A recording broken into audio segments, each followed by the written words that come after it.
শুকনো জঙ্গলের মাঝে ধুলো উড়ছিল।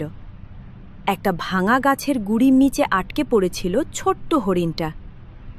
চোখে ভয়, বুক ভরা দম বন্ধ করা কষ্ট, কিন্তু পালাবার কোনো পথ নেই। চারদিক থেকে বানরগুলো ঘিরে ধরেছে, কারো চোখে রাগ, কারো চোখে মজা।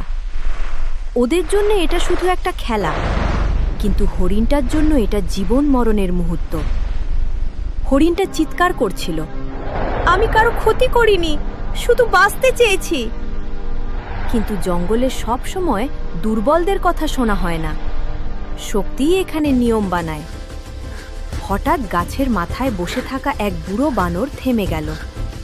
সে অনেক যুদ্ধ দেখেছে, অনেক মৃত্যু দেখেছে।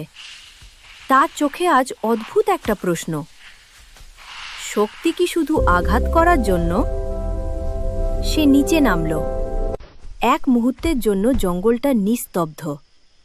বুড়ো বানরটা বলল, আজ যদি আমরা ওকে ছেড়ে দিই, তাহলে জঙ্গলটা আমাদের আরো বড় করে চিনবে। কিছু বানর সরে গেল, গাছের গুড়িটা ধীরে সরানো হলো।